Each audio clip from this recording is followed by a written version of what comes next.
Welcome to Automation Ladies, the only podcast we know of where girls talk about industrial automation. Welcome to another episode of Automation Ladies. This is just Nikki today. This is actually a really fun kind of exchange. I was on a podcast earlier this year called the Tech Ed Podcast. If you didn't catch it, please go find it. Wonderful podcast in the area of manufacturing technology education. And the host, Matt Kirkner, is now here with us as a guest on Automation Ladies. So Matt, thank you so much for joining us. How are you? Hey, Nikki, I'm awesome. It's so great to be with you. I appreciate the opportunity. Yeah, very much. I appreciate you being on. I know you're very busy. It took us a while to get this scheduled. So even though I'm having a very crazy day, I was like, nope, there's no way I'm rescheduling this one. So I'm really glad you're here. Yeah, likewise. It's going to be great. Okay, so my first question, let's just jump right into it. I like to ask this question with the lens of both letting our audience get to know you, and then also kind of like what the heck brought you into this path that you're on. Because I find that most people in automation, controls, manufacturing, not very many of them kind of had a really straight path coming here. Right. And it's always refreshing, I guess, when I hear somebody that really did. But for the most part, it's usually kind of surprising twists and turns. So I'd love to hear, with as much specificity as you'd like to give us, what do you do now and how did you get here?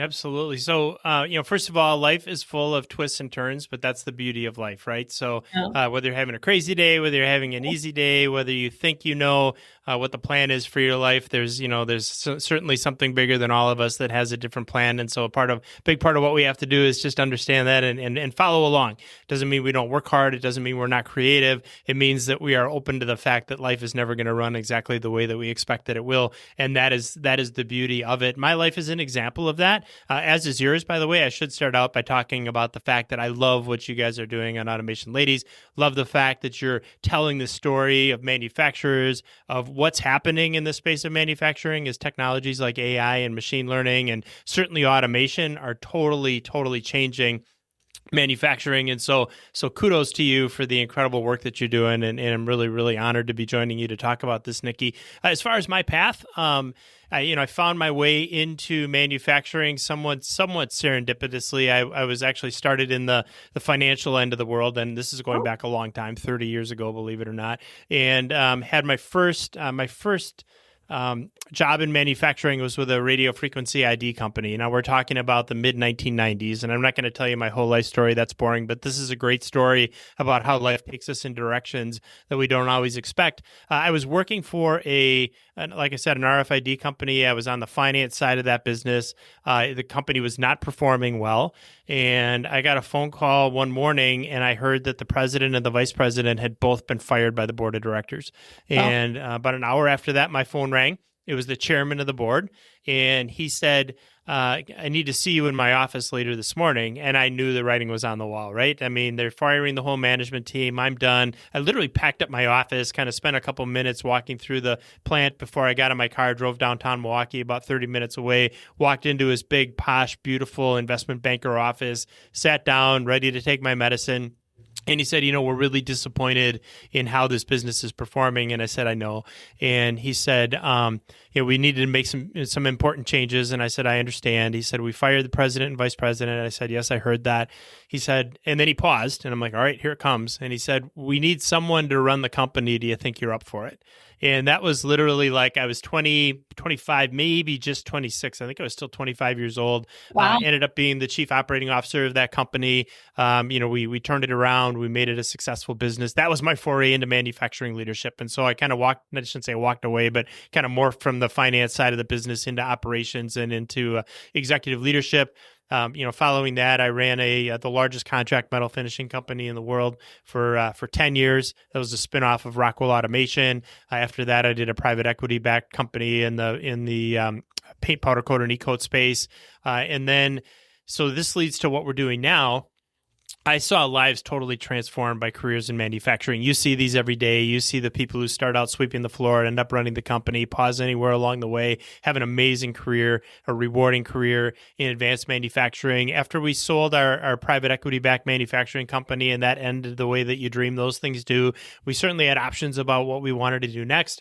And I decided I was going to dedicate the rest of my life to securing the American dream for the next generation of STEM and workforce talent. And we've stayed true to that mission now for 11 years. takes a lot of forms. We own 3 companies in the ed tech space, Lab Midwest, ATS Midwest, and Mission Learning Systems. Collectively, they're one of, if not the largest distributor of technical education learning systems in the country. We also, as you suggested earlier, have a media company. It's the Tech Ed Media Group, owns the Tech Ed podcast. You're an amazing podcast on the automation side. We focus more on STEM and technical education exclusively. We're routinely ranked in the top 1% of technology podcasts on the globe. But everything that we do is all around that mission of securing the American dream for the next generation. It's super rewarding work, and I just love talking about it. Yeah. Wow. That's a lot. First of all, RFID, it's funny, some of these things come and go. Some things are staples to stay, and some technologies just keep kind of finding their way into new places. One of the things that we're actually showing at Automate this year with WinTech is we have a new RFID-enabled HMI. Awesome. And the technology is not new. Right. Of course, it's been around for a really long time. But having it just completely integrated into an HMI for, an operator to be able to walk up and scan their badge. And, with all the concerns around cybersecurity and physical security and all these other things, right? And more automation, more recipe-driven things. You need this logging, audit logging, right? Access control. So that I tried hard not to interrupt you and be like, oh, that's cool. No, I love it. Well, and I'm doing the same thing. I'm trying to play the guest and not the host, because what you just said elicited 10 questions in my mind, because that sounds like really cool tech. And you're exactly right on the cybersecurity side, being able to make sure that whoever's making changes to a program, a process, a customer part, whatever, that they have authorization to do that. It sounds like that's exactly what you're doing. So we'll have to have you back on the Tech Ed podcast sometime to talk all about that technology, but I won't hijack yours. Let's do that. Okay, we got a couple of nonlinear thinkers here, so right, exactly. Have to be prepared for that eventuality that we may end up on some tangents together. But yeah, I saw this post. I guess one of our team members, Albert, he's been very good about kind of educating me about my neurodivergence and things.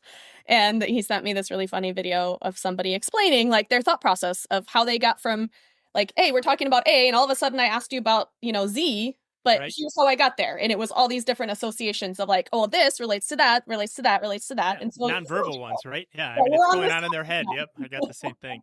I love it. And I think that also speaks to clearly you're a man of kind of many talents, and you see opportunity in different places. The American Dream thing also, we spoke a little bit before we got on the air about PMMI and how I attended the Executive Leadership Conference a couple months ago and saw Mike Rowe talk from Dirty Jobs. Yep. He, of course, has the Mike Rowe Foundation, which he gives scholarships to people to go into these skilled trade jobs. And I still owe more content about his pledge that he makes people sign, because I think it's just really cool. And one of the things that the pledge kind of, are you familiar with that, by the way? No, but it would refresh my memory. That'd be great. Okay.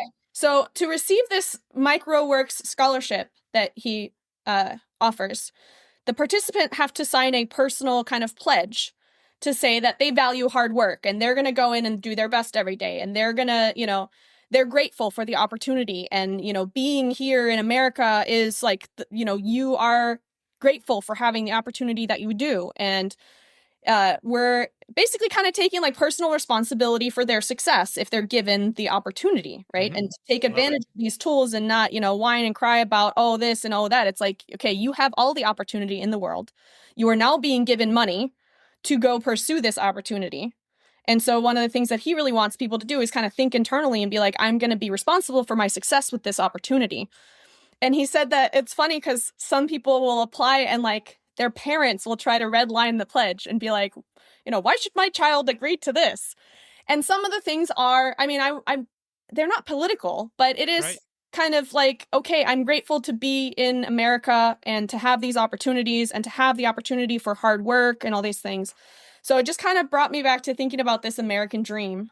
A lot of talk, in popular media discourse about it being dead and about this and about that. And, people complaining that the economy is really not set up for their success. And yes, we can argue those points all day long. But I would love to hear from you, what does that mean to you? And what, I guess, that was such a strong catalyst that it made you go from corporate world, making money, and you probably could have stayed doing that for a long time, built another company, bought another company, advised PEs. like private equity companies on buying more companies like yours. There's a lot of that going on. Mm-hmm. Infinite opportunity, I'm sure, that you had at the conclusion of your last successful venture. What really is that passion for the American dream, and what do you think it is? Yeah, absolutely. And to be fair, I still do a lot of the things that you just talk about. So I'm on private equity boards. I'm on, corporate boards. We're investors in probably, I don't know, 10 or 11 right now, different small to mid-sized manufacturing companies, and we consider that part of our mission as well. So I didn't have to leave all of that behind to do what we're doing now, and certainly our ed tech businesses, do just fine economically as well. But specific to the work that we're doing on the American Dream side of things, I mean, first of all, I'll preface it by saying I agree with you. We don't want to go down the rabbit hole of, did the baby boomers screw it up for Gen Z? What about the millennials? I mean, we can argue about all that kind of stuff all day long. I prefer to stay out of that fray. To me, the American dream has always been this idea that the generation that comes next can have it better than we did. And from our inception and from the very founding documents of this great country, that's been the truth, right? We're about to celebrate our 250th anniversary as a country, and successive generations, and not necessarily every single individual, but generalizing, every generation has had it better than the one that came before it. I just saw a quote yesterday that from Warren Buffett that's kind of paraphrasing, but it's like, it doesn't matter. People that are even living at the poverty level today have a better standard of living, believe it or not, than John D. Rockefeller did when he was walking the face of the earth, in terms of the technology that's available to us, the creature comforts, the medical care, the nutrition. I mean, here in America, it is still that great place of golden opportunity. I travel all over the world. I've been to both China and to Europe in the last 6 months. There's great places all over the world, but America is still that place where you can, like I said, you can start out sweeping the floor in a manufacturing company and end up running the business. I think the challenge that we have sometimes is if people either A, don't spend a lot of time reflecting on history, or B, don't spend a lot of time being grateful for what they have. It's easy to go down this idea that, oh my goodness, I think there was a recent survey that the millennials said that they had it harder than any previous generation. I mean, I don't care how hard you had it. That's a ridiculous thing to believe if you know American history or know history in general. I will say this. I just 2 days ago was up in Wausau, Wisconsin. My father-in-law, who's a Vietnam vet, did his honor flight, right? And so it was, now the World War II generation, the greatest generation, is kind of, most of them have passed away and gone on to greener pastures, but we still have our Korean vets, some World War II vets, mainly Korean vets, Vietnam vets. I mean, you think about the horrors of war, you think about what these people did to protect our very freedoms. I walked through the Anne Frank house in Amsterdam about 3 weeks ago, and that's not that long ago. 80 years ago, you literally had people, because of their religion in Europe, were being exterminated. I mean, and so we can't take this freedom for granted. We have it here in the United States. It's certainly a birthright, but it isn't guaranteed unless we protect it for ourselves. And so to me, that's what the American dream is all about, is recognizing our history, recognizing what a great opportunity and great time it is to be an American, despite all our faults, and we certainly have them, and how bright the future is if we play our cards right. This is still that incredible land of opportunity, and that's what the American dream is all about, is how do we create even better opportunities for our kids than we had ourselves. Love that. I agree with you. I feel like sometimes the context get lost. It's easy to compare ourselves to either our neighbor or our most recent history, right? The things that we have kind of in our circle. And the truth is, the big wide world is so much bigger than that. And then our history of the universe is so much longer than what any single generation can remember, right? For sure. And yeah, statistically, we've never been better off as a human race, and especially as a country. But I think it's easy to fall prey to looking around you and going, "Oh, poor me! I don't have this, or I don't have that, or things are so hard." I do think that maybe because of just the ability to compare ourselves and to have all this information and all these things like sold to us all the time, it can maybe feel like things are worse, right? If you choose not to exercise that gratitude and really choose to kind of look at the brighter side of things, and the opportunities in front of you, there's always something negative anybody can focus on. And I'll say with us and the ladies, like the last few years that we've had, it would be very easy to be down in the dumps and not be excited about what we're doing anymore. But ultimately, it's like, yeah, that doesn't get you anywhere. So let's focus on what the opportunity is, and let's try to move things forward. So in that, do you still like, obviously you're passionate about the manufacturing industry being a big part of that and being an opportunity for people to achieve the American dream. Mm-hmm. Do you think that that's changed at all in the last like decade or so? Or is it still about the same? Like, are we making an impact? Are we making a change? Or are we, some of the things that's like some of the candid conversations I'm having too is like, we all want to bring more people into this industry. But the reality is, in some cases, it does, these positions could be better paid. There could be better culture at some of these workplaces, right? So we all want to toot the horn of like, come into manufacturing. It's such a great place to be. It's such a great opportunity. Well, at the same time, it's like, yeah, there probably are also some challenges that are really holding us back. I guess, yeah, it's not really a very pointed question, but do you have any thoughts? No, I totally follow you. So I would say, first of all, this, agree with a lot of what you said. Are we making progress? Yes, absolutely. I can tell you that the kinds of conversations we're having generally in education with advanced manufacturing companies are a lot different than they felt 10 years ago. And I'll tell you, I know you're doing some really cool writing and writing some content for a couple of really high profile organizations. Congratulations on that. I love to write. I've been writing for Gardner Business Media, which folks will recognize. What they call properties or magazines like Modern Machine Shop, Production Machining, Products Finishing, and those are all owned by a company called Gardner Business Media in Cincinnati, Ohio. I've been writing leadership columns for them now over 21 years, every single month, believe it or not. Wow. I wrote a column. It was right about 2016, give or take a year, and it was aimed at manufacturers, and it made a lot of them really, really mad. But the title of that column was "The Skills Gap is Your Fault." And my whole idea, and we still see some of this, and it drives me crazy, but people, they sit around a table and they talk about this next generation doesn't want to work. This next generation isn't interested in manufacturing. They don't have any skills. I mean, you still see some of that, but I can tell you, you're walking through a lot of high schools now have advanced manufacturing programs. You see awesome automation. You see awesome smart technology, Industry 4.0 technology. So high schools are teaching that at the high school level, even some of that at the middle school level. We didn't have that 10 years ago. I would say the state of our technical education programs in our technical and community colleges in terms of adopting cutting edge technology way beyond what we saw 10 years ago. So I think we are definitely making progress. That doesn't mean that we don't have a long way to go. And it also doesn't mean that the skills and competencies that could make somebody successful in manufacturing 10 years ago and certainly 20 or 30 years ago are the ones that are going to be relevant going forward. And so the idea is that the manufacturing person of the future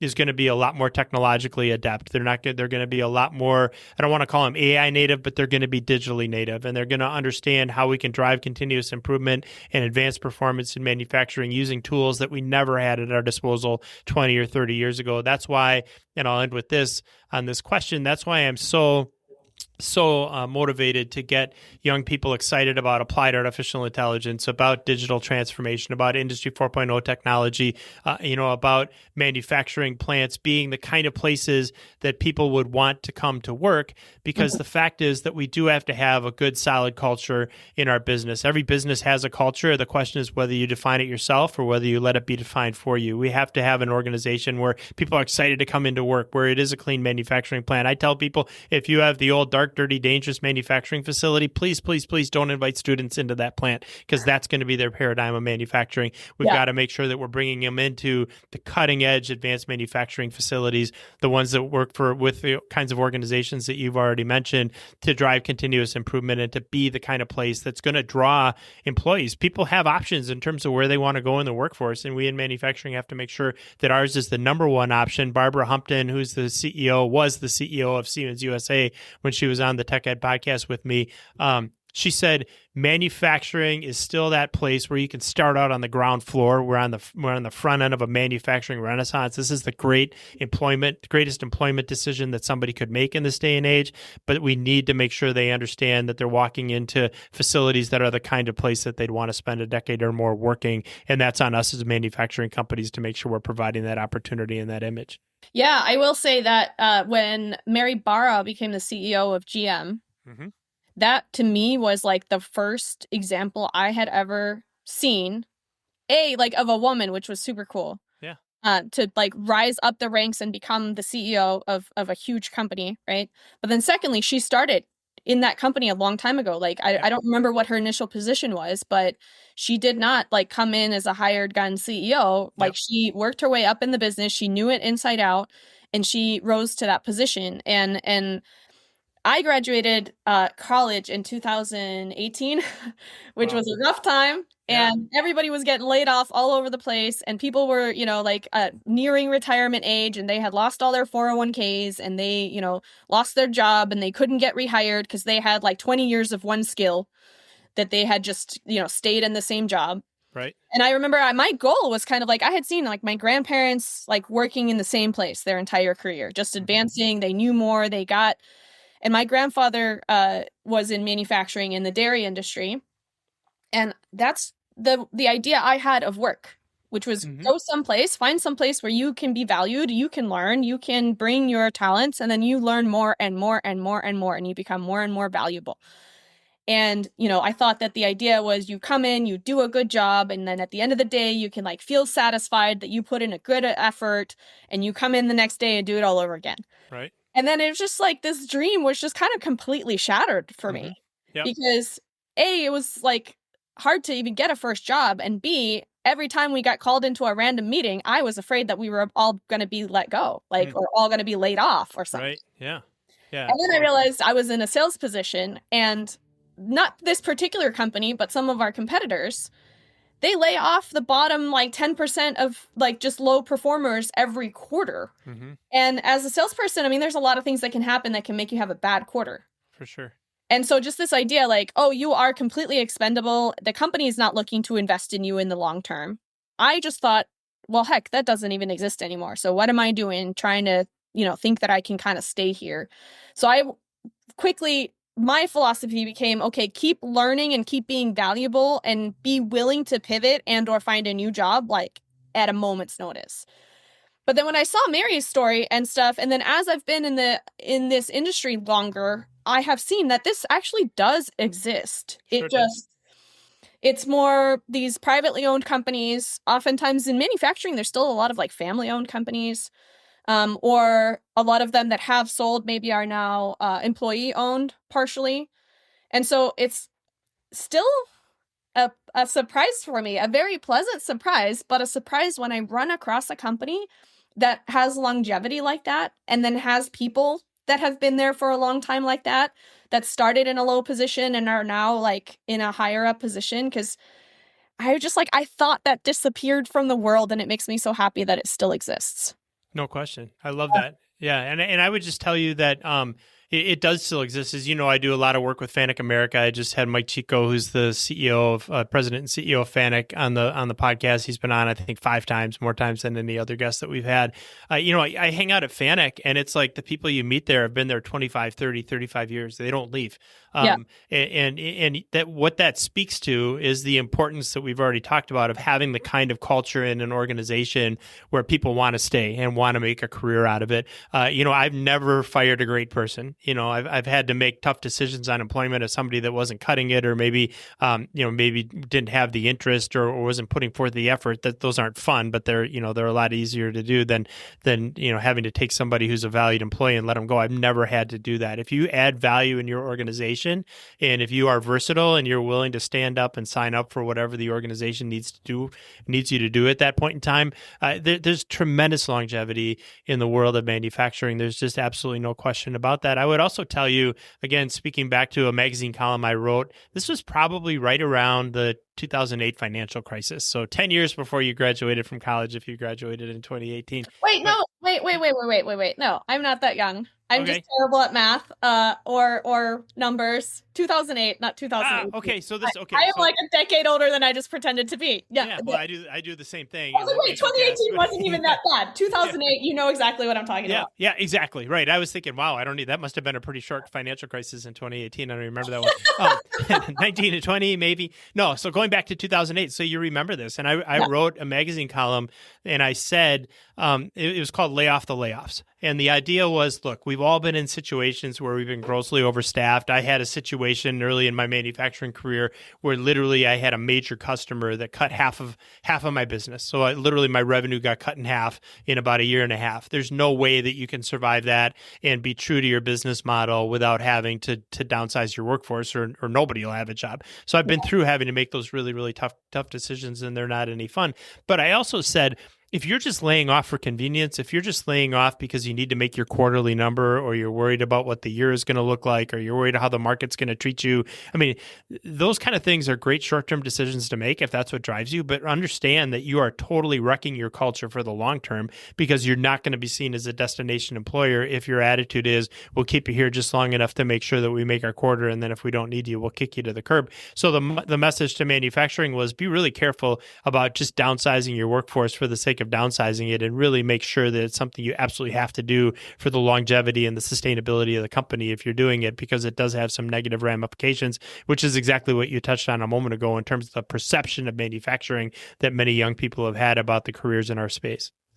Yeah. And I'll say from a personal experience, my brother-in-law was working as a machine operator, and he was like one of the latest hires, right? So I guess this company had kind of like a last in, first out rule. But they had a slowdown over the holidays, and they laid him off over Christmas. Ouch. And they were like, please come back when we have more work. Yeah, right. And it's like, oh, you expect your employees to just survive for as long as you don't need them, and then want to come back to that, knowing that they could get laid off again at any time. Exactly. Not because of their performance or anything other than just, oh, we don't have enough work for this machine right now. Exactly right. And that's one of the reasons too why I see it's like so important to offer, or to just have the understanding that like having somebody that just has a job that just operates like one machine is not a very good way to do business, because if that person doesn't have the transferable skills to do something else valuable in your business when things change, then yeah, maybe you don't have any work for this person, right? Exactly. And he's not the type of person that like he definitely has always like found other things to do in a company if he's if he can show that or have an opportunity to learn something else, right? He has a lot of other skills. Right. This company literally just stuck him on one machine and was like, that's what you do. And then when we don't have the need for someone to push that button anymore, we no longer need you. And I was like, even in 2025, right, at the end of 2025, like this is still the state of affairs with some manufacturing companies. I also met a woman a couple years ago, maybe now, who is in HR, and she does a lot of consulting for manufacturing companies. And she was telling me, she's like, she had a client that she went in and they were having 90% turnover of their entire workforce year over year. And they are the ones struggling, saying, oh, nobody wants to work. Nobody wants to come get these jobs. Like, and it's like, well, what exactly are you portraying to the market there? Right. Exactly right. Yeah. If everybody's churning, or we had situations when I was running company in Chilton, Wisconsin, which is about 70 miles north of Milwaukee, where we had this group of people that just kept moving from company to company to company. So like Aaron's company, if you know that, the snow thrower company, Dan Aarons is a good friend. We were just emailing the other day. Mercury Marine. There were a couple others that were a little bit less well known, but we just kept trading this group of employees that was churning from one company to the next.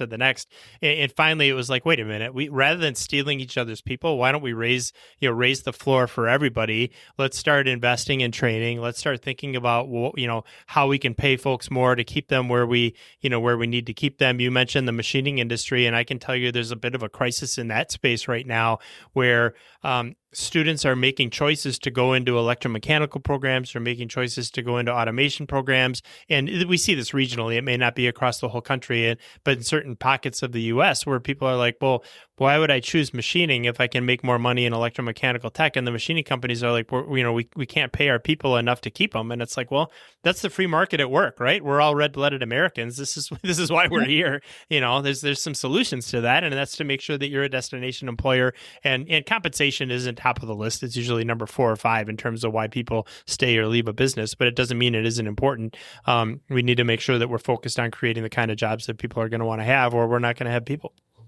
Do you know what those other top reasons are?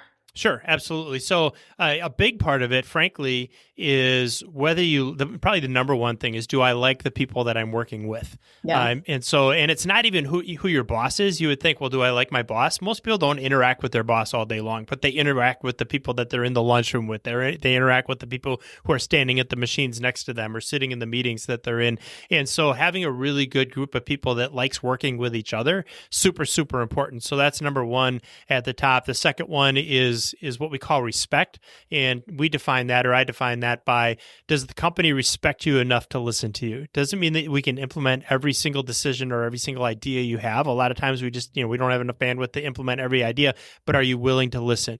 Are we sharing information with our team members about how the organization is performing, whether we're winning or losing? Where do we need to improve? What's the long-term viability of the organization? What are the long-term growth prospects? Even people, I shouldn't say people even in, and I guess I am saying even in entry-level positions in an organization, want to know that they're part of something bigger than themselves, want to know that organization is going somewhere. So does my employer trust me enough to share that information with me so that I can use that information to be a part of the long-term success of the organization? And then the third one is what we call freedom. Most people, especially good team members, don't want to be micromanaged. They don't want somebody looking over their shoulder, telling them what to do all day long. And obviously there's some freedom that, there's more freedom in some positions. You're in, in a business development position or a revenue growth position. There's more freedom typically in a position like that than there might be somebody who's a machine tender on a line. But within my personal responsibility area, how much freedom do I get at work? Those are the kind of things that are super, super important. And then especially with millennials and some Gen Zs, this whole idea of mission. And do I belong to an organization that is trying to do something more than make money? I mean, making money for a company is important. It creates sustainability. It creates opportunities to reinvest in the business, reinvest in your people. But do I have a mission, like for us, securing the American dream for the next generation, that's bigger than all of us, that I can feel like I'm really making a difference at the end of the day when I go home? So those are some of the examples of things that are higher on the list than compensation. So they're really mostly culture related. All of them. Yep. All of them, exactly. And you're absolutely right. It depends on, I think, the type of position you have, whether like your manager is the person you interact with the most and therefore is kind of a big driver of whether you like the job or not. Right. I know I've left a job when my management changed and I no longer felt like we were aligned in the mission of how and why we do the job. Sure. And then I also, I do for the first time in my career feel like I am now at a place where I actually can stay. Awesome. And it feels great, right? Yeah, I've never known that feeling. And I kind of thought it was elusive and like not possible anymore. And then it really just took, not to say that I didn't have great employers in the past, but I had, various different circumstances as to why I didn't quite feel like I could be long-term invested in their mission, and vice versa. They were kind of long-term invested in me. Yep. Right. One of them, obviously the kind of sales mentality position companies where they will just, let you go if you have a bad quarter or a bad year. And then another one I worked at, they had a CEO that cut capacity drastically some years before. Mm-hmm. And then when business picked back up, they couldn't keep up with demand and they weren't handling that well and they weren't communicating that with customers well. And it made just doing the job like very stressful. Sure. And that was a short-term focused CEO looking at quarterly revenues that decided to cut a bunch of manufacturing capacity that bit them in the butt. And it's a great company overall. And I would definitely recommend that people work there. I had people that work there, but the timing and the situation for me was such that I couldn't feel in any way like comfortable with that. Understood. But I do try to tell people that listen to this podcast, because one of the reasons like that we started it from the kind of the automation ladies perspective, it's just called that because we are ladies and we like to talk about this. Yeah, but I was going to say, it's like the first podcast and probably the only one that I'll ever be on where I could say, hey, ladies, and it would be appropriate, right? Yeah. And we're okay with guys too. I don't speak for every lady out there, but the three of us have been in this industry long enough that we can be the controls guy too. And whatever. We don't let me in, so right. Yeah, we're not very firm on any of these sort of titles and whatever. But we have met enough women that wanted to come into this industry or adjacent types of engineering jobs and so on. Mm-hmm. And they didn't feel comfortable. And so they left and went and did something completely different. Mm-hmm. And I see that as such a big drain on our industry. And And really what the message I want to put out there to them is keep going and then find a good fit, because you can find a better company doing what you're interested in doing. Because there is this mix, like you said, don't bring people into a dirty, dark, and dangerous plant as the example of why you should work in manufacturing. Right. And there are companies out there that have bad cultures that don't care about, oh, are you, oh, we hired a woman. Great. Now let's go stick her into a hostile and work environment where her coworkers are not going to be appropriate. Right. Clearly that's not going to make for a good work experience. It's not going to make her want to stick around. Exactly. And we've tried to kind of, both support people that we know that have either been our guests or just followers that have messaged us and said, hey, I'm in this situation. Like, I don't want to be here anymore. What should I do? Do you have any advice? And it's always tough, but like for us, we've all found our home somehow. And I think, the winding path we kind of said earlier, it's not always your first job that's going to be that right fit. And another thing I would love to say to students or people early on in their careers, because I know my first job, they moved me. So I was responsible to pay back moving expenses if I quit within a year. And I wanted to quit so badly within that first year. Like, I would call, my dad is one of my mentors, and I would call him. I think I called him 2 or 3 times from work crying and just being like, I want to quit, Dad. Like, this is really bad. And he always encouraged me, like, not because of the financials, but just also like, hey, you want to stick it out at least a year. You want to have that on your resume, right? Because your next opportunity, like, don't just jump into whatever else just to get out of there. And then I was actually offered a job by one of my customers, but it was still within that 1-year period, and it was a better paying job. But again, he kind of encouraged me to just stick it out long enough to meet that commitment. Absolutely. And I ended up staying there for 3 years because kind of once you get over that hump, you get used to some stuff and then you figure out your own way to deal with things. It wasn't a long-term place for me to stay, but I stayed long enough to where I felt like I got a lot out of it, and so did the company. But it was really, my instinct was to just quit because it was awful. I didn't expect my first job, my first full-time job. Like, I had worked for years as an intern at a place where I loved. I loved the people I worked with. I felt like I was part of something. I felt like I was making a difference. And here this was this very kind of like opposite experience. And so I wonder, with students, are we preparing them well enough for not just the technical or job skills requirements of the job, but also just the reality of being a person with a job and what that means and how, to navigate sort of the challenges and the winding paths of a career, because not everything is going to be like, I got my first job off the campus recruiting platform. It was somebody recruiting at my college. And then I was like, oh my God, I hate this. I did not know anything about what you do when you end up in that situation. Right. Does anybody? Yeah, no, first of all, let's credit your father with giving you some great advice, right? And I think you touch on the importance of having a good mentor and having mentors in your life, and whether that's a parent or it's somebody that you work with or someone whose opinions you value, could be a lot of different people and maybe multiple of them. That's really, really important. And that advice is great. We, in our businesses, and like I said, I'm involved in 10 manufacturing companies and then, 3 ed tech companies. I mean, we hire a lot of people. We look at a lot of resumes, and whether I should or shouldn't, the first thing I look at when I see a resume is this person a quote job hopper? And, if I'm looking at somebody that's been in the workforce, let's just call it since 2018, and they've had 6 jobs in 8 years, there's no way they're getting a first interview with our company, because I know looking at that the odds that they're going to stay beyond a year and a half are really, really slim. So I think it's important that you stuck it out and that you showed that you had that 3-year period of time. Do we show a little grace during COVID when there was a lot of movement in the workforce? Absolutely. But, we're now 5 years removed from that. It's really important to have that longevity because, we hire a team member. It's oftentimes a good 12 months before they're really adding value in our business, right? Because they're learning the company, they're learning the products, they're learning the customers. I mean, we invest tremendous amounts of money getting that person to a point where they can add value. So really, really important that your resume reflects that. That was great advice for your dad. I would say this is a message to both students and to employers. Are we preparing most students the right way for the world of work?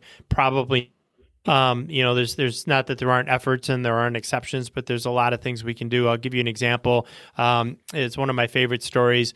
I had 4 interns in our business, 4 college interns. This was about 3 years ago. I had them write a whole business plan on an esports business that we were thinking about putting together. We ultimately didn't start it up, but they wrote the whole business plan. It was a great experience for them, and it was a Monday, and a young man walked in, and one of the interns, and he said, "Hey, Matt, just so you know, I'm not going to be here on Friday."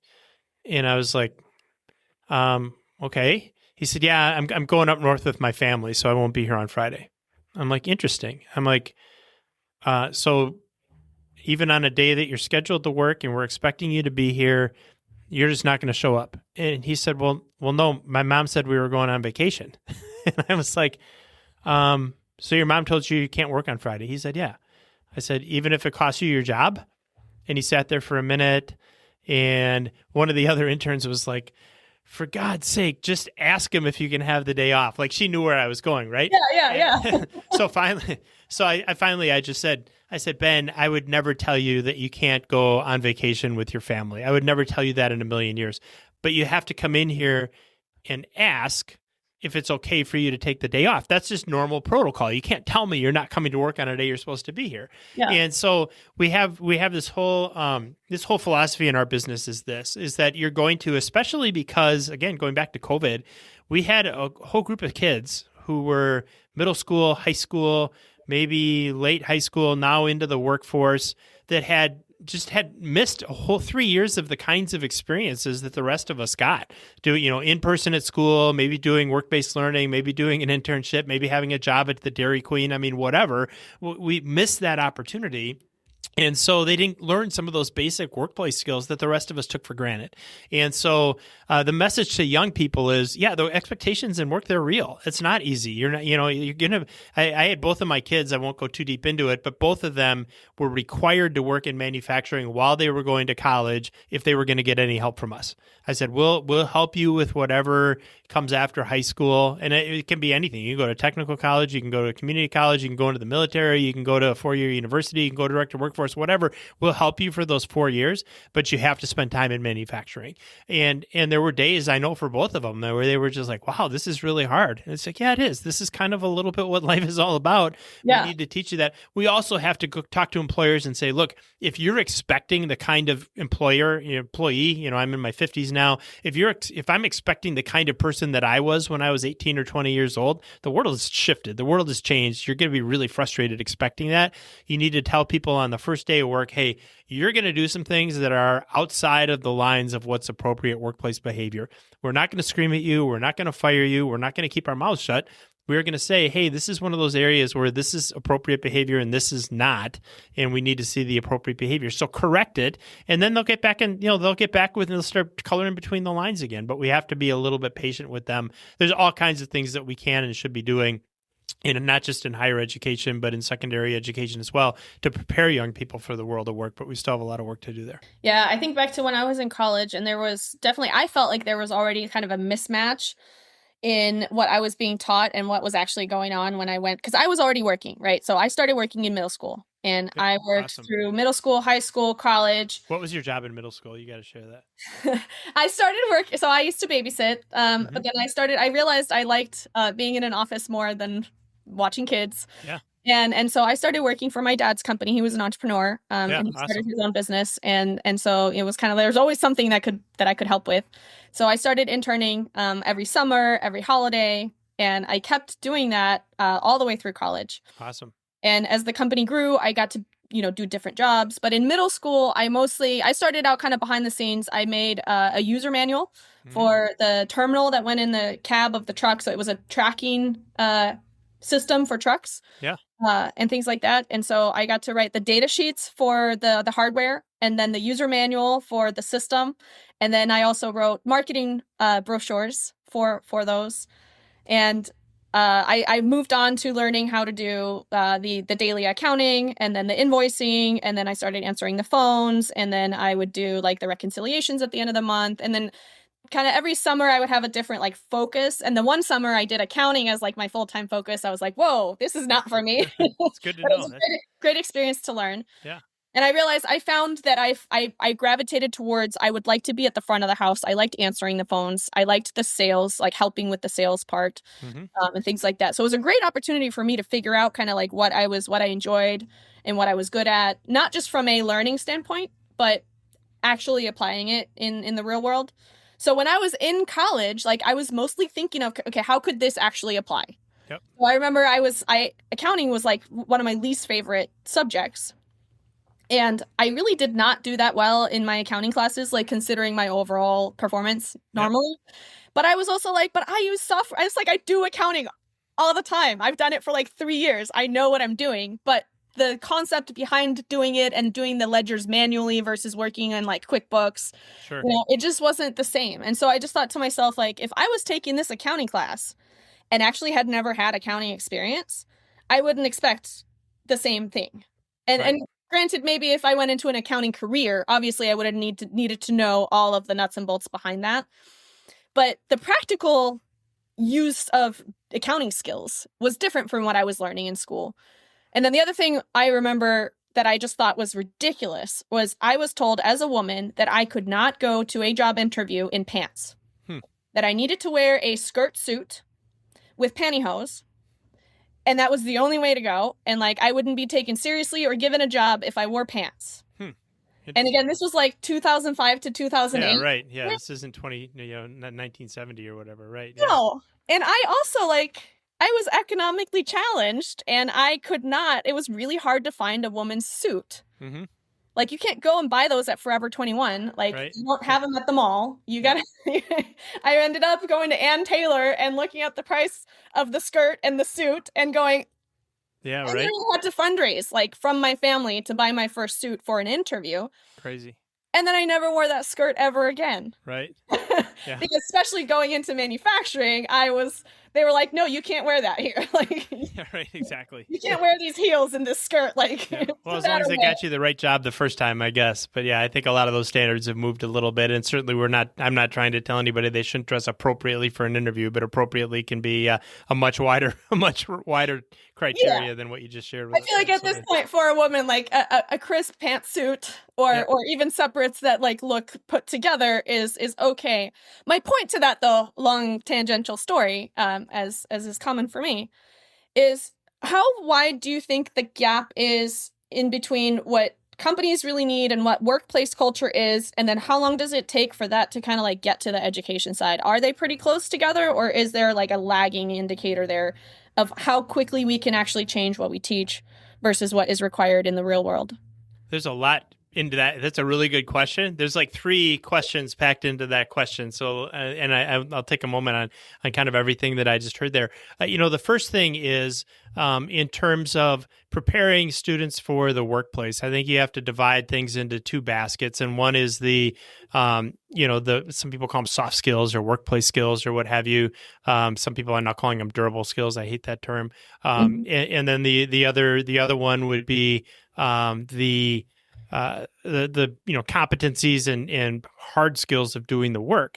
Part of the message is, I sit in so many meetings with employers that say, we just want people that'll come to work, stay off of drugs, and take a little bit of direction. We'll train them on everything. And when you say that, be careful what you wish for, because that's what you're going to get. And I hear so many employers who are saying, or so many educators rather, who are saying our employers don't want workplace skills. They don't want hard skills. They just want people who will come to work. We don't need to do technical education because they're not asking for that. And then I say to employers, well, okay, let's say you could get those 3 things that you want, and you also have somebody that understands basic AC/DC and electric relay control and motor control and motion control and programmable logic controllers and human machine interfaces and measurement and gauging and lean manufacturing and quality and safety. If you get to pick between just coming to work every day, staying off of drugs and taking direction, or all of that, which are you going to pick? Like, well, we want all of it. Okay, well then that's what you have to tell your educator. So it's an and, not an or. We need to be doing both of those. I would say in certain areas, we're doing really good work. I can point to the Whitehall School District in Western Wisconsin, where we've got some great things going on as far as training that next that next generation of the workforce around advanced manufacturing skills.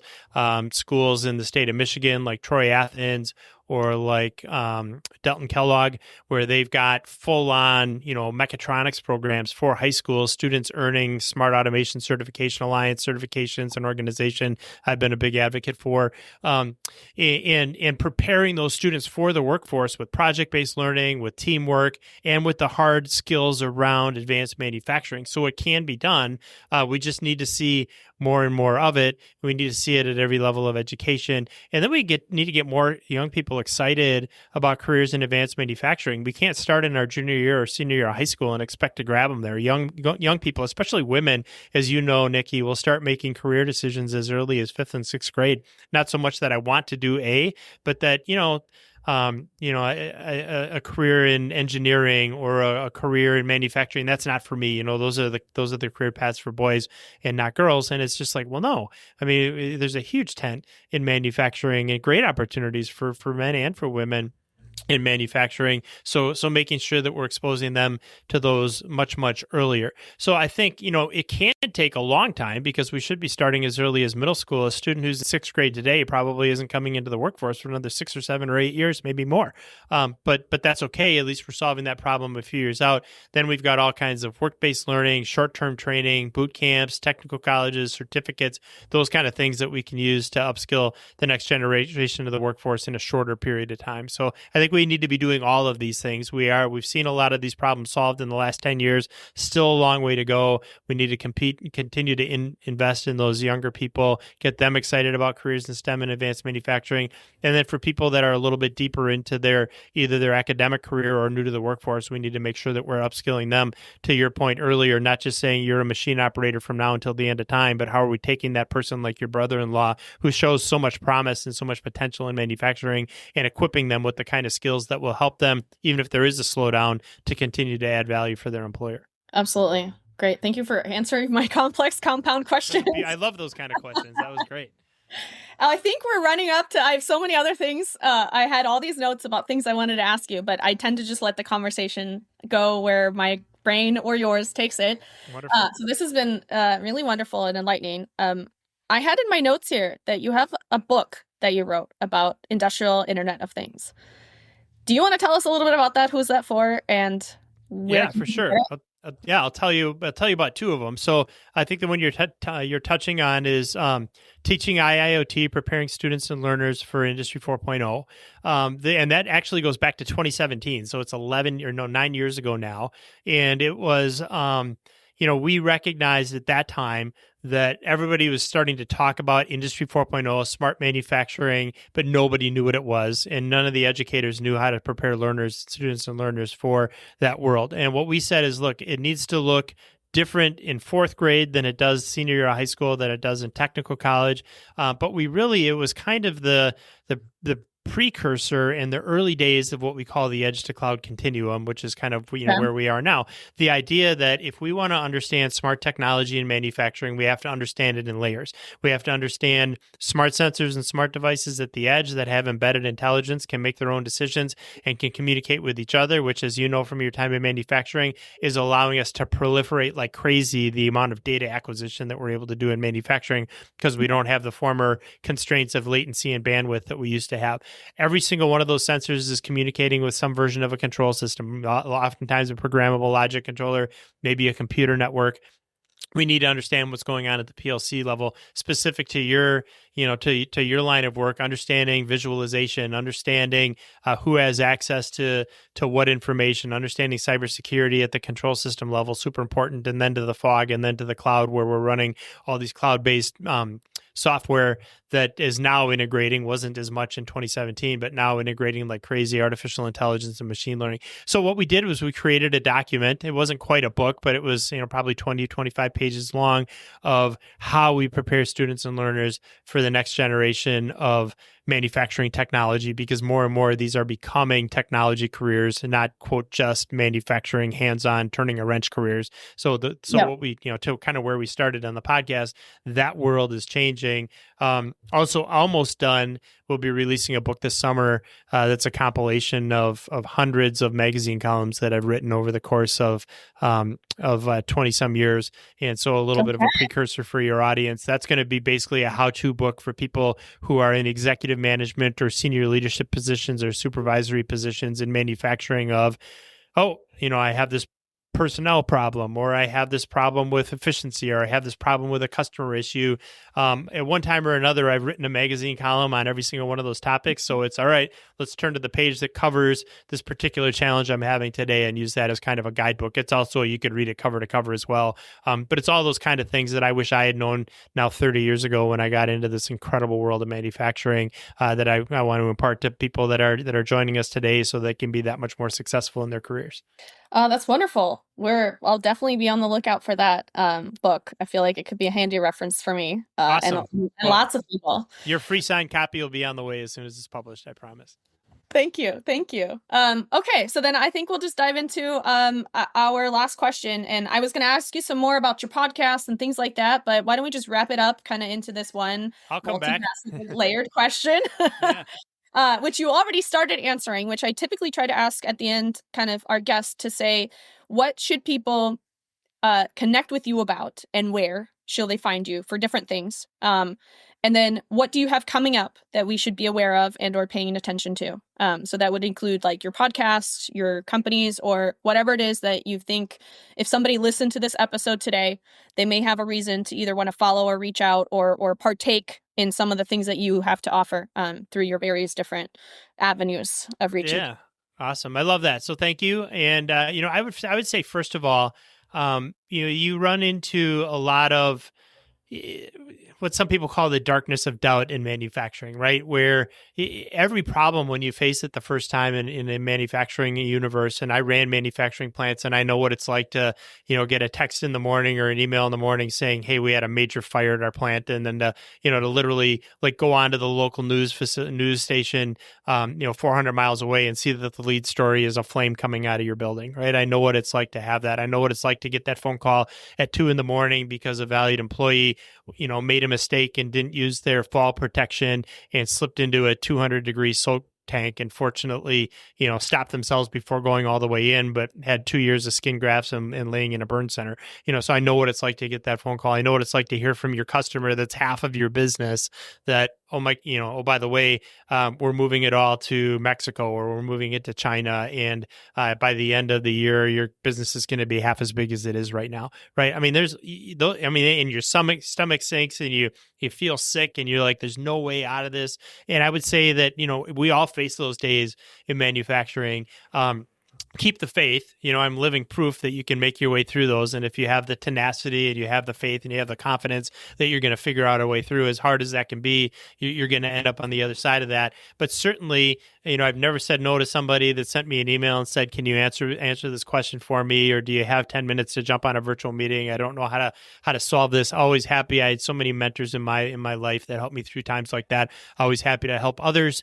So you can find us at techedpodcast.com is probably the best way. And there's a contact us there. So check that out.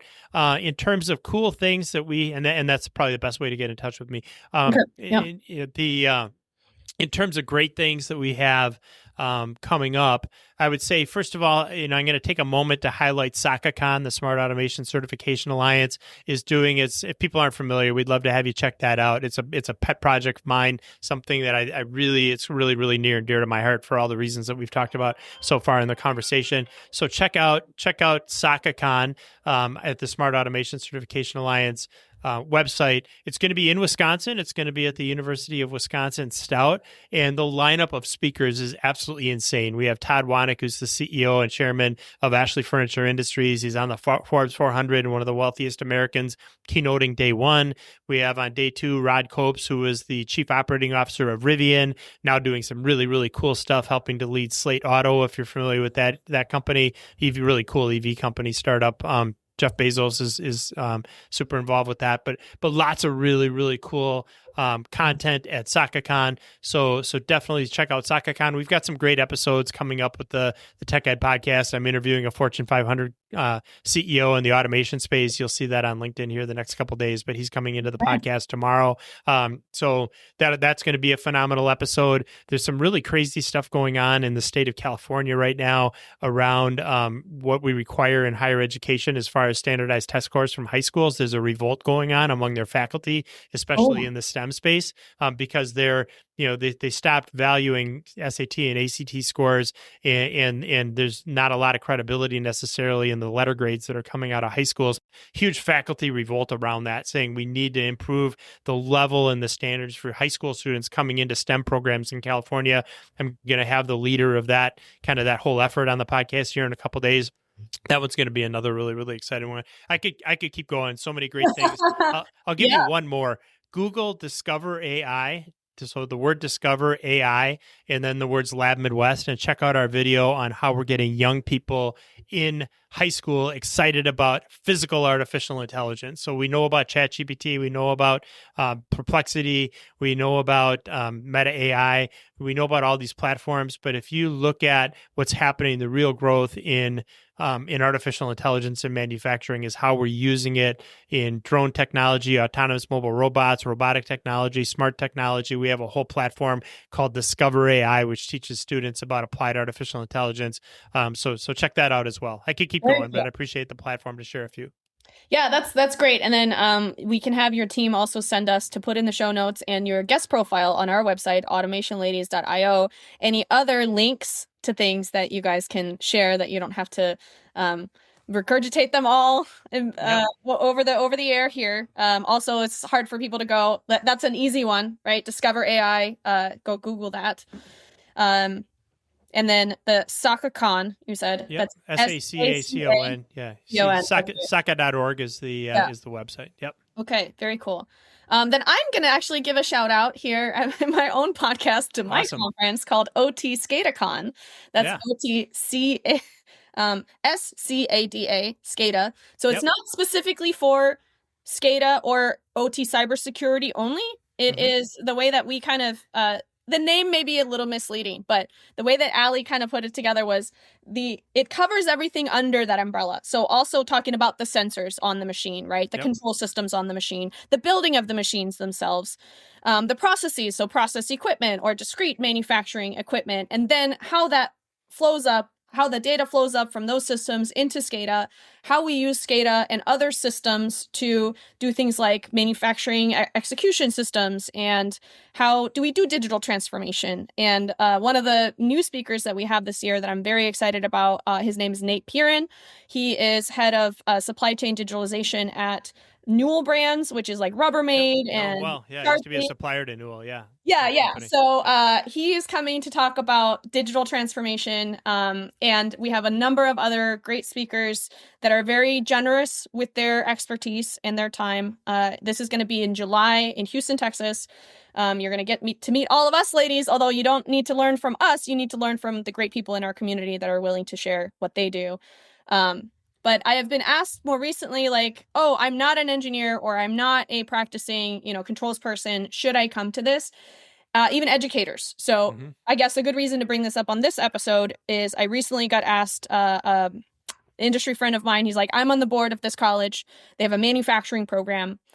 I sent this to them. They were immediately interested and wondering if they're just an educator in the space, should they come see this? Or a person from PMMI that does research. She's like, I'm not an engineer. Is this a place for me?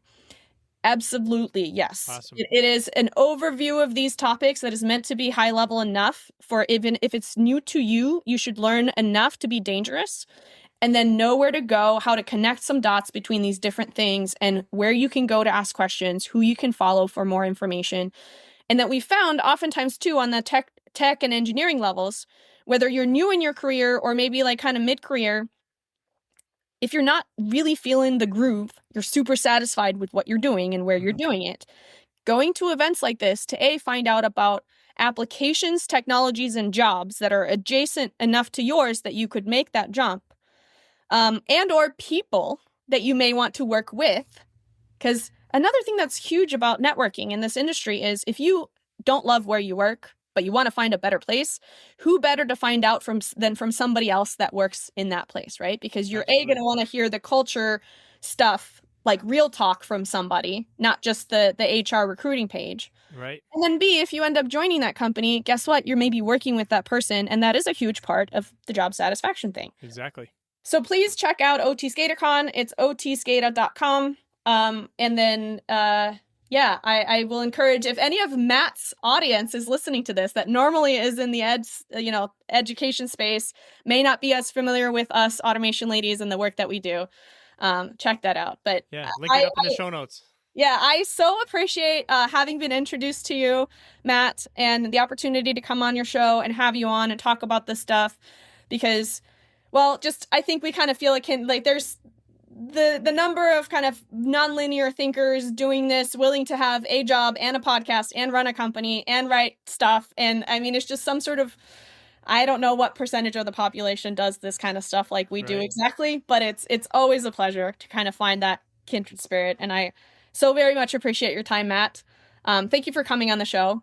And Absolutely. We look forward to consuming a lot of this great information that'll be coming out both on your podcast and the book. So Absolutely. Thank you so much. For sure. Well, Nikki, first of all, I can't thank you enough for your advocacy. And you set such a great example for people already in manufacturing, considering careers in manufacturing, educating people around advanced manufacturing. I mean, that message, don't think for a minute that isn't super, super important. You've been called into this space to share it, to inspire other people. Your knowledge of manufacturing is impressive. When you were talking about your convention coming up, that was all edge to cloud continuum stuff. That's the world in which I live. So between the knowledge that you have, between the connections and the voice that you have, and just your incredible interest in driving manufacturing forward, it's important work. It's making a difference, and I really appreciate what you're doing. Thank you. Thank you so much. And to our audience, connect with each other, learn from each other. Don't be scared to reach out for help. Just don't be selfish about it. Don't send me another, hey, here's my resume, get me a job. I'm not a recruiter. But those of us that are generous with our time, when you ask with a specific ask of something we can actually help with, trust that, that is one of the things that I think lights us up as people. So do that for each other and our guests as well. And we'll see you next time. Thank you so much. Bye. Thank you for listening to Automation Ladies. If you like our content and you want to stay in touch, please connect with us on LinkedIn, follow the show page, subscribe to our YouTube channel, and you can send us a message or a coffee on our website, automationladies.io. We look forward to getting to know you. Our producer is Veronica Espinoza, and our music is composed by Samuel James.